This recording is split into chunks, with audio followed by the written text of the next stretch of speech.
The Black Keys Ohio Players album review. Let's chat about it. Hey friends, what's going on? John here from What's Spinning. Here tonight to chat about this latest album from the Black Keys. You know who they are at this point. Ohio-based bluesy boys Dan Auerbach and Pat Carney. They have been at it since the early 2000s, and to be honest, since the early 2000s, I have followed them, and I have had a lot of thoughts about them over the years. The Black Keys and I, we've had a bumpy road. Now, their early records, you're the Big Come Up, Thick Freakness, Rubber Factory. They are albums that I feel like don't get enough praise. The authenticity on display on those records, if you are into the blues from any generation, these are albums that you really should listen to because they are done so well. They were a band at the time that I instantly clicked with and I thought were really, really interesting. But very quickly after, my thoughts on them kind of fizzled out a bit. I've always been very iffy on the Magic Potion album.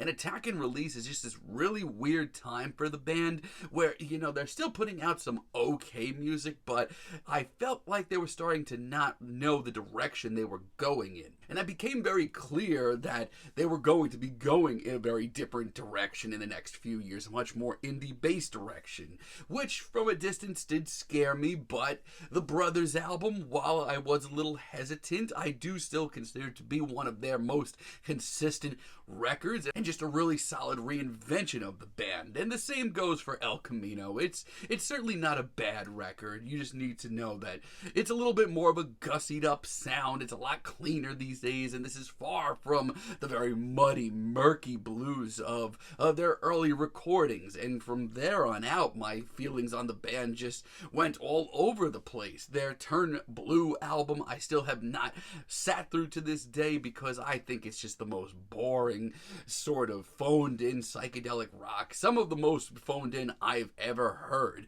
Their Let's Rock album, I honestly think it's just as good as Brothers on some days. It's pretty just easy to listen to, easy to take in, and the singles are really legit. But the last time we heard from them with the Dropout Boogie album, they were playing it so safe. The album to me just seemed so tame, and tracks like Wild Child just blew right past me. Yeah, it's truly a mixed bag with the Black Keys. I never know if I'm going to kind of enjoy an album from them these days or just overtly hate it, but it's been truly a long time since I've actually loved a Black Keys record. And leading up to this album, the singles I thought were a little all over the place, but I do go into every album review with a clean slate. I try and go in with, no bias and no thoughts on their previous recordings.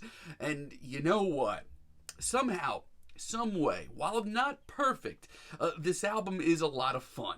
This Is Nowhere, which kicks this album off, I was pretty shocked to hear just how fun and well done this was as an intro. The eerie synths are super classy. The Black Keys just sound really full. I can't remember the last time I heard their sound with such a depth to it. It's got some swagger to it as well. Really love the soulful performances. Dan just sounds really great on vocals. Like, his falsettos are genuinely nice, and Beck's influence on this track, as he does have songwriting duties and backing vocal duties, he just fits right in. Yeah, he definitely brings his A game, but this is still a Black Keys track at heart, but I don't feel like they've played with this much heart in a while. It sounds like they've actually been being themselves lately, and that's really nice to hear. Don't Let Me Go is another big plus in my book. Falsettos are really nice once again, and I love how hazy and psychedelic, but really quirky this track sounds as well. I mean, this is far from the days of Pat Carney and Dan Auerbach pumping out sweaty blues jams like they did on their early records. This is far from that. As far as a, hands in the pot experience, there's a lot of people working on this album. But somehow, that actually made things a lot better. There are some weird nods to disco that go over well. It's classy, it's anthemic, it's loud, it's just a lot of fun. Not only that, but It's really easy to take in. On the Game is really nice as well. This is a stripped down, very old school retro ballad, but that doesn't really shock me. Noel Gallagher does have songwriting credits on this track and a handful of tracks on this album. The passion is here, it's smooth. Every time this chorus rolls around, I just want to belt it out. This just kind of reminds me of like the classic rock radio that I would have grown up with, and the irony is the Black Keys, since their reinvention, have like had their eyes dead set on that, but now it seems like they finally caught up to themselves. Only Love Matters, I do really like this track as well. There is a level of funk and authenticity to this track that is really just nice. I mean, every time this big swirling anthemic hook rolls around, once again I get caught up in it. A lot of this album just has a really nice charm to it. And songwriting wise, not only is it just really decent overall, it's one of the more consistent projects I've heard from the Black Keys since Brothers. It's joyous, the production sounds great, I'm having fun, and dare I say, it sounds like the Black Keys are having fun. Candy and Her Friends featuring Lil Noid I enjoy as well. This is one of two sort of hip-hop tinged tunes tracks on this album, which, yeah, sounds terrifying, doesn't it? Yeah, it does, but I put on my brave pants, and I can tell you that this track's not that bad.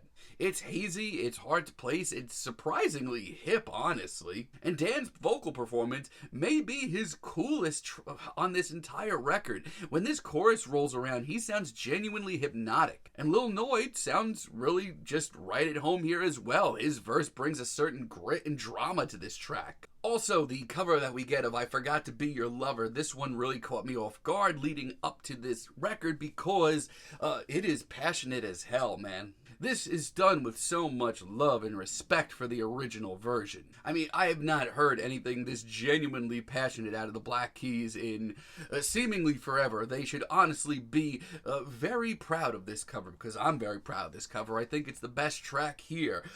Yeah, hot damn, I did not expect this. However, you two, I'm not done with you yet. We've got to talk about some things. Like Beautiful People Stay High, I'm sorry, this was the first track that was released from this album as a single, and I still have not come down to it. I just have not, eased up on it. I think it is just a pathetic track. I don't care how many group vocals you have and Sunshine 70s sound. This is just phoned in. This sounds like a who's who of modern indie trying to get noticed by going retro.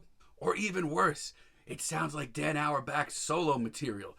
Blah. Please Me Till I'm Satisfied. I thought I'd be really into this track, as this is the wildest and most unhinged track here. However, it is also the sloppiest track here. It sounds like this riff is crashing into the drums half the time, not in an exciting way, in a sloppy way. It gave me a headache. The vocal work isn't terrible, though, and every time you leave as the finale, I think it's the worst track here. This, to me, is everything that I was worried that we would hear on this album. It's cheesy, it's way too polished, the songwriting goes to shit instantly. Like, how does so many things go wrong so fast? Now, outside of that, though, this album's not bad. As a matter of fact, I think it's one of the better Black Keys albums in their discography, at least in quite some time, which is really wild to say. It's why I always say, always go into an open mind with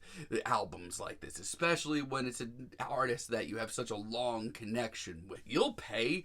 I love this track so much for some reason. There is a campy, weird side to this album that is very, very much appreciated by me. And this track is like the center of it all. The synths on this track are often ridiculous. They sound like they would be more at home in a novelty Halloween song, but the Black Keys once again sound like they're having some fun, letting loose. It's also really well performed still. The performances are very soulful. And listen, if you're not a fan of the more polished, gussied up Black Keys sound, guess what? This isn't going to be the album to win you over. But if you're somebody who hasn't enjoyed their work in a while, give this a shot. And then we have Paper Crown featuring Beck and Juicy J, and as a longtime member of the cult of Beck and a even longtime member of the early days of 3-6 Mafia and Juicy J in general, I saw this from a distance and I braced myself. And somehow it really does work. It has the campy freakiness and sleaziness of like Beck's cult classic Midnight Vultures. Beck sounds like really, really loose. The Black Keys sound like they're just having some fun. Juicy J delivers what I can only describe as the only acceptable rap verse for a track like this. It could have been an absolute disaster, but God, it's one of my favorite cuts here.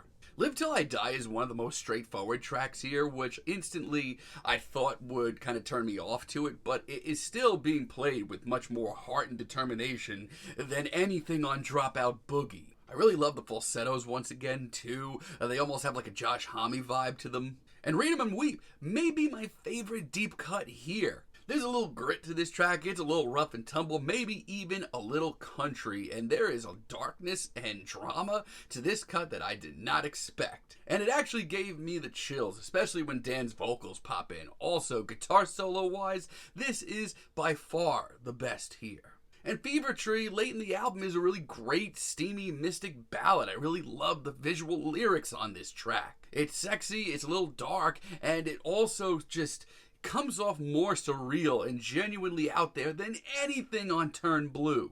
And everything about this instrumental is just so cool. Listen, this is not a new Black Keys record with this revitalized sound pummeling towards the future. This is not it. I feel like this is the Black Keys in a weird way kind of catching up to themselves and finally getting to the medium of the sound that they've really been struggling to get back to since the success of Brothers. It's a very classy, respectable record that's done with a lot of passion, heart, and soul. The risks pay off, and it just sounds like the Black Keys are getting loose and not taking themselves too seriously, and I can't tell you how long I've wanted to hear that.